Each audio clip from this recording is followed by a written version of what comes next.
Time now for Back Pages tonight here on Sky Sports News, bringing you a first look at the sports stories in the morning's newspapers. And joining us are Miguel Delaney, chief football writer for The Independent, and Martin Hardy, football writer with The Times. Welcome to you both. Let's quickly run through Back Pages as they reach us all the time after another late night of football. The Guardian leads with Arsenal paying the penalty in Milan as their run of poor results continues, and penalties very much the order of the night. At the top they go with stranger Mings as Villa lose to that remarkable spot kick award. Daily Mail also has Mings and Arsenal sharing the splash. On the right, they say that Manchester United are weighing up a big money move for Victor Gyökeres after his hat-trick destroyed Manchester City. And fair to say the decision to pick up the ball by Mings might just follow him around for a while. Telegraph's sports section takes a deeper look at the moment that settled the game against Bruges and brought Aston Villa their first defeat in the competition. Let's start, though, with Arsenal's loss. Miguel, back page of The Guardian, paying the penalty into hold-off Gunners after harsh handball call. And a lot of shots, didn't they, Arsenal? Are they victims of a bad decision, or are they stalling at the moment? What's your assessment of the game and their general trend of form? Obviously, the form and run results looks bad. I'd have to say, though, I wouldn't quite put this in the context, say, of Saturday when I thought they were meek and Newcastle were greatly deserved winners. This felt a very different display. And like from that perspective, it felt like, I mean, usually when you look at a result like this, you'd put it in the context of saying that it's like they can't escape this run. I didn't think this was quite a case of that. I thought they were the better team. I thought they would have been worthy winners. And arguably, they should have been worthy winners. Had two, I mean, there's no other way to describe them, two knife-edge penalty decisions gone the other way. I mean, it could just as easily have been that Inter would have been complaining about not getting a penalty for the Marino handball. I didn't think that was a penalty. And that they were also complaining about Marino getting one at the other end for Summer coming out in the way he did. I actually thought the Arsenal one was more of a penalty. So, I mean, it's amazing to say this. Like, I think there is... They can be more positive about the performance, I'd say, than they were on Saturday. There's a bit more light at the end of a tunnel, which has maybe become longer than Arteta expected in terms of poor results. But ultimately, still, you can't get away from the fact that it is another defeat. No, you can't. Marino pays penalty for Arsenal, Martin. The headline on the back page of the Mail, just seeing there, you can see the picture of Marino inset where he didn't really have much time to react as the ball sprung up and hit his hand. Martin, how comfortable are you with the apparent different interpretations of what handball is in European competition versus the Premier League? Yeah, we were reminded tonight that proximity was the key word. What's that? First half injury time, a free kick's fired in, hits a footballer and bounces up into Mikel Merino's arm, which is, he's not flapping it to the right-hand side of his body. It's fairly tucked in. I get them now in the Premier League. I know people say, look, the rules are the rules now. The rules aren't what they were 20 or 30 years ago. I think some people do have to accept that. And the Premier League is not that bad when they bring in the proximity element of it. But that one just looked really harsh because there's no element of it that's deliberate. I don't think he's trying to make his body bigger, which I don't even think he does. And the speed of the ricochet is so fast. In that situation, you just think, what on earth could he have done differently here? He couldn't have changed his body shape. Are we now saying that in the Champions League? And if you're going to do this, do it. If the ball hits the hand in the penalty area, regardless, it's a penalty. And therefore, you get away with all the interpretation, because that was such a hard one on Mikel Merino. And as everybody said, that's right in injury time. So that alters the team talk of Mikel Arteta. Things are obviously very calm in the Inter Milan dressing room at halftime. They come out, they can sit a little bit deeper. So it alters the whole picture of the game. I would go on to say that the panic or the body language of Mikel Arteta on the sideline in the Arsenal technical area as the game went on tells you that he's feeling this run. That he's dissatisfied with his team. There was a period during the second half where the ball hadn't gone out and he was right on the edge of his technical area, if not outside it. And he actually handled the ball on the pitch. On a night of handballs, he did it himself. And then it was a free kick to Inter Milan. And he then complained that they were taking too long. And you thought, this is all because you're trying to rush your team because they are not playing the way you want them to play. So getting a bit worried at the minute about whether Arsenal are going really far down this pragmatic line of football. And or what are we watching here? Burnley under Sean Dyche, or Wimbledon of 25 years ago, where everything is on a corner. So tonight we may have had, I think I lost count at about 12 or 13, a deep corner to the far post, 4 big Arsenal shirts coming in, and somebody bumps into the goalkeeper, and you think, this is a team that's had more than £500 million spent on it with a very intelligent manager. I expect them to be playing with a little bit more subtle football than this at this stage. 5 years in, and Mikel Arteta. It's a big month then when Martin Odegaard comes on in injury time, and just how much they've missed him can't really be measured. But they look a little bit lost at the minute. I didn't like Miguel. I didn't think they played badly tonight. They were worse at Newcastle on Saturday. But they've lost spark from last season, and that will frighten the manager. Yeah, it's interesting to lack spark, Miguel. We saw the Telegraph Sports supplement there, didn't we? Misfiring Gunners. Arsenal's problems are mounting. 21 shots tonight, just the 4 on target. Miguel, did you ever feel that they looked convincing that they were going to score? Gabriel Jesus pictured stretching his hamstrings, it looks like, there on the deck. Like more chances, which I think was better. But I do agree with Martin in that it does feel as if something has switched just with the team at the moment, especially considering over the past 2 or 3 years, there have been moments, there have been performances and attacking performances in particular, where Arsenal have been so convincing and exciting. And I mean, I think it should be stressed that this run, I do think it comes almost out of a perfect storm of issues at the same time. It's a classic bad run that the team goes to. They are suffering injuries in key positions. That does make a difference. And that kind of has an attritional effect. But I do wonder as well whether the specific run of injuries has actually exposed something in the recruitment. The one thing you can possibly say now is that maybe Arteta focused a bit more really on kind of defensive players and physicality in the summer window, rather than just that bit more nuance. And like a classic moment actually came in that game against Newcastle on Saturday, where Trossard was in the Odegaard position. If Odegaard was there, you would have expected the pass that maybe brought a goal and the break and everything that follows.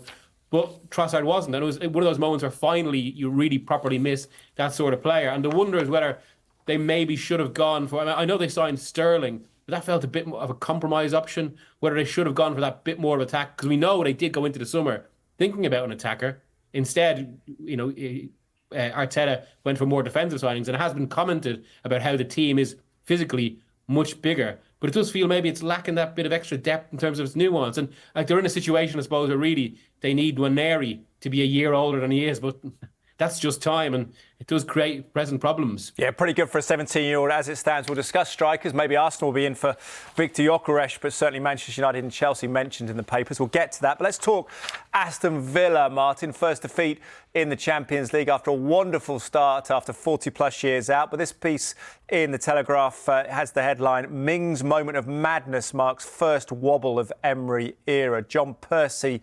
reporting for them. Aston Villa's first defeat in this season's Champions League adventure will linger long in the memory for poor Tyrone Mings. He picked the ball up thinking it was out of play, Martin. Was it a simple mistake, something that he didn't hear a shout from the keeper, or was it a lack of concentration? What's your take on that? Mings, of course, just back from a long layoff. The debate on Mikel Merino was whether it was. The debate on Tyrone Mings is just how much it was. Was it to the point of it was so blatant that it might not be, which is what we saw in the Champions League last season when David Raya passed the ball to Gabriel, and Gabriel picked it up against Bayern Munich in the quarter-final of the competition. I think Harry Kane it's very, very similar, and led the claims for the penalty then and was refused. And Thomas Tuchel revealed afterwards, the referee said it was just too obvious a handball for it to be a penalty in the quarter-final of the Champions League. So you can understand sometimes when players and managers find that lack of consistency a little bit difficult. But listen to all the professionals talking, covering that game tonight. Straight away, they all said it's a penalty. Tyrone Mings has switched off. A moment of absolute madness. He's been on such a lonely path to recover from a serious injury. This is his Champions League debut. There is a debate now to say that he may well be Aston Villa's fourth choice centre-half, with Torres and Costa and Konza all ahead of him. He needs to come back in tonight into a game of all the games that Aston Villa have had in Europe so far. This is the one you think, yeah, this is the one that probably will win. And he just has this absolute aberration in the start of the second half, and the game turns on its head. And from there, Aston Villa they start to look a little bit what they may well be. which is a little bit jaded. This is a squad that is moving very, very fast, and what that means generally is that it doesn't quite have the depth. In the context, it's one defeat. They've made a great start in the Champions League, but Unai Emery is great at European knockout football and European games, and he will be hurting from this defeat, because this I'm sure is one they thought, yeah, we can pick up 3 points from here and make life a little bit easier for ourselves. Yeah, some harsh headlines out there. The Telegraph Sport, I think it flashed up, Mings' penalty howler is the biggest mistake ever. John Percy reporting there as well. Miguel, what's your take on Aston Villa? 3 defeats on the spin in all competition. Is Martin right? Do you sense that they're beginning to run on fumes somewhat? Yeah, but I wouldn't be critical of Villa or Emery for this. I think this is actually a classic thing that happens. We saw it with Newcastle last season, and it's essentially why football's wealthiest clubs, why that financial gap is such a difference. Because the longer you're in the Champions League, it's not just about the experience of being in the competition. It's actually developing the depth to weather it and knowing how to manage in that sense. And we see this time and time again, not just in England, but across European leagues, where if a club surprises by getting into the Champions League that first season, there's almost always a drop-off due to the difficulty of managing 2 schedules at the same time, essentially. And I know people will point to Emery and his run in Europe before and how he should know this, but there's still a difference with the intensity of the Champions League, and especially the fact that the Europa League, like it is a different level in that sense. As regards Mings, I have to say, I know obviously like the headlines will inevitably focus on, I suppose, the calamity of it all. I must say I do have a sympathy, because it's why there's almost kind of an absurd logic in what Tuchel said when he kind of quoted that referee about it being too obvious. In a game that is as stop-start as football has become, especially with the use of VAR in Europe, it's almost inevitable that things like this happen, and especially given the intensity of games. Like it's in some ways actually surprising it doesn't happen more, which is why I have a bit of sympathy for Mings here. Yeah, it's a fair point, and I'm sure Mings didn't intend to pick up the ball if he knew it was live, certainly, so it's a valid point. Villa have Liverpool away at the weekend, another challenge for Unai Emery's team as they look to pick up form. Thank you, gents, for now. We'll take a quick break. When we come back, we'll look at more of the back pages, including the Sun has a transfer line. Victor Gyökeres might be the most wanted striker in Europe right now, but will he follow Ruben Amorim to Manchester United? That's the Sun's take. More on that next.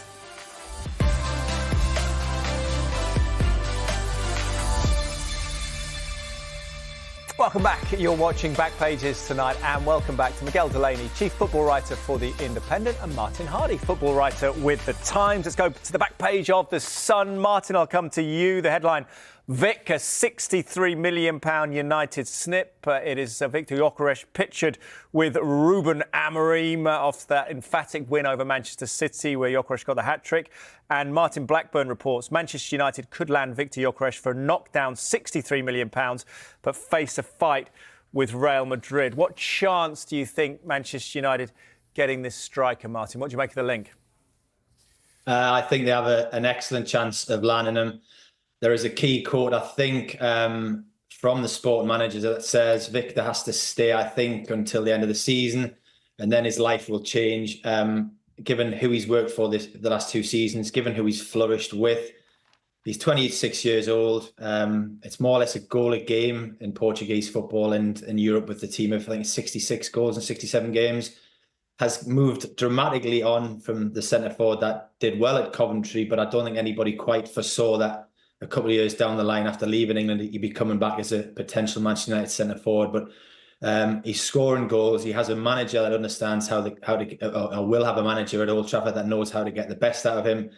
If they're going to land a centre forward for 60 million, when you consider how much they've spent in recent years, and they just look so fragmented and so blunt in front of goal at the minute, this to me seems like a real no-brainer. At the minute, you're looking at Højlund and Zerchi, and you're looking at centre forwards that just aren't yet reliable enough to carry that load of being Manchester United centre forward. They need firepower. This is somebody that will kind of be in a real hurry to get back to England, because at 26 he should be in his prime. Really, a real good kind of example here of the advantage of removing yourself from the spotlight of English football, certainly, and then developing yourself in a good European league, increasing your reputation. Obviously, it's gone down great with a hat-trick against Manchester City, and yes, I expect him to be in the Premier League next season. A lot of physical attributes likened to Rasmus Højlund as well. United and Chelsea, we saw there in the mirror in hunt for Pep Destroyer Victor. We'll get to this story in the Telegraph in just a second about his roots and his rise to prominence, Miguel. But what do you make of that? Who would need him more, and who do you think he'd be more likely to move to out of Manchester United and Chelsea? Well, I suppose Chelsea have this abundance of forwards they signed in the last 2 years, basically, whereas United feel thin there. With two forwards who are lately misfiring. But that's actually where there's an interesting variable to this, and something that I understand did come up in Amorim's discussions with United, where obviously his work on Gyökeres is one of the kind of many virtues of his career so far, along with those titles. But these were goals that propelled some of those trophies. And the wonder now, I suppose, at Old Trafford is whether he can have a similar effect with Højlund and Xerxes. It's a different context, of course, and I mean also Gyökeres has the benefit of getting to play at a crucial age of development in a more forgiving league, but that doesn't mean the coach can't have some impact on what they can do. At the same time, given their issues, given their goals record this season, it is tempting when you see that record. And look, obviously the player himself is going to feel a bit of a loyalty to Amorim now for what he's done for his career. And like there was a sense with that comment from Amorim as if it wasn't necessarily just a slip of the tongue, as if it's hard to think, does he know a bit more? Yeah, Manchester United have to free up some cash as well, but 23 goals in 15 games. I suppose Rasmus Højlund could be encouraged, maybe not fearing from it as an inspiration, because the story's good, isn't it? We saw that piece by Sam Dean. Let's quickly get back to that in the Telegraph. The Gyökeres miracle from lower league dud to outscoring Haaland. I saw some Manchester United fans, Martin, concerned that Dan Ashworth may have let him go at Brighton to Coventry.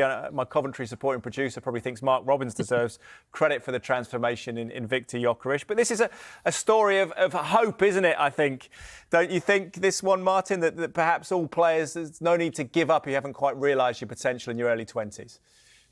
No, absolutely. I mean, did Rodri knock City's father when he won the Ballon d'Or last week, who said, don't give up now, keep going? So I think that every player you speak to has had periods where there's been doubt from outside and certainly perhaps internal doubt. And I think he first went on loan to Coventry. I'm sure it was he only scored about 3 goals for them in half a season. So he didn't go there and set the world on fire. And even then in the following 2 seasons, it was less than 40 goals across the 2 campaigns. A good tally by any stretch of the imagination, but not enough at that stage to make the Premier League clubs come and look at him. And I'm sure they will have spotted him at that point. As Miguel says, he's gone to a league that's not as demanding. You're not in the public eye, and you've got a real up and coming coach. You've developed your game. So as I said, I expect him to come back to England this summer. But it's a great example that you know, a couple of setbacks in your career don't mean a great deal. You can still come back again. As I said, talk to loads of players and they've had down moments, and one coach has found something. I remember talking to Robert Lee years ago, and I said, would you have got 20 caps for England if Kevin Keegan hadn't been your manager? And he said, no chance. He said, you have to find a manager who loves you and believes you. And he said, that will propel you to much greater achievements. Indeed, and Andy Cole as well around that era, wasn't he? Sort of certainly transformed his career in his early 20s at Newcastle. Another striker. Times, by the way, reporting 63 million Gyökeres as well. Striker who led route of Man City as gentleman's agreement with Sporting Lisbon. Let us talk about Julian Lopetegui, the West Ham United manager, covered in the back page of The Guardian. The only paper I've seen to have this story, Miguel, but Lopetegui's job on the line if West Ham lose to Everton. Jacob Steinberg reporting. Can you see that line as being creditable? Yeah, well, Jacob is very good on West Ham. He's spot on sources there. So the story is, I think you can very much go by that. It does feel as a little bit of a kind of, not quite a change in mood music, but I think evidently over the last week, the West Ham hierarchy have been considering the situation. Lopetegui, there's no other way to say it. He's deeply unpopular with fans.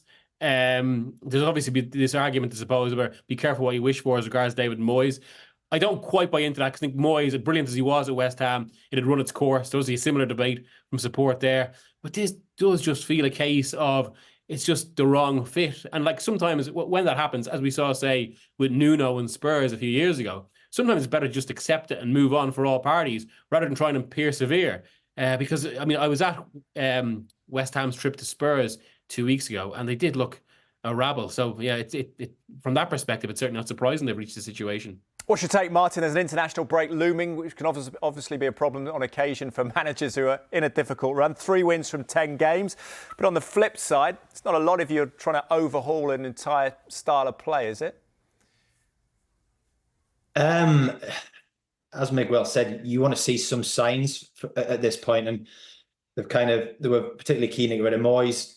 You know, good people at the club like Kevin Nolan could if this is correct, then he does leave. Could people like Kevin Nolan come in on a short-term basis and see what they can do for a club that they understand and with players that they helped lead to European success just over a season ago?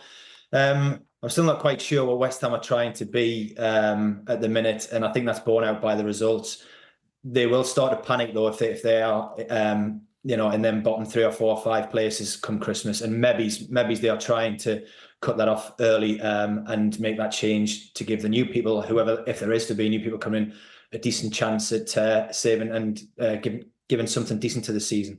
Jamie O'Hara was telling me at the weekend on Sky Sports News that he thinks David Moyes should get the call again. We'll keep across that situation at West Ham. Let's finish on a golf note. I have to apologise for viewers who've been trying to avoid news of Donald Trump becoming the US president again, because it's been everywhere. But there is here a golf piece by Ewan Murray saying McIlroy hopes Trump and Musk can heal golf's civil war. Rory McIlroy suggested that Donald Trump's return to the White House could accelerate peace talks between traditional golf tours and Saudi Arabia's public investment fund. A bizarre twist, but would it be a welcome unification of golf if this can be pulled off, Miguel, if Trump can do it? I suppose from a European perspective, actually, it's one person who's maybe found outside of his voting base in America, who's maybe found a positive to the last 24 hours. I suppose the thing is, there is actually possibly some reality to what McIlroy is saying. I mean, one of the reasons that, say, America has the World Cup in 2026 is because the previous Trump administration's relationship with Saudi Arabia and some of the influence they held there. So, yeah, it's not beyond the bounds of possibility, all right. Yeah, we've got about 30 seconds, Martin. What's your take on the story? Imagine Trump's busy, but Ewan Murray also reporting that Elon Musk could be involved. McIlroy has postulated. It's quite an extraordinary time, isn't it? But politics, sport, entertainment, it all seems to be coming together. It tells you the state golf's in when Donald Trump and Elon Musk are going to be the saviours. But as Miguel says, that might well be the case. Yep, interesting time in the sport of golf. Miguel Delaney and Martin Hardy, pleasure to have you on Back Pages tonight. We will see you again soon, I hope. Enjoy the rest of your evening.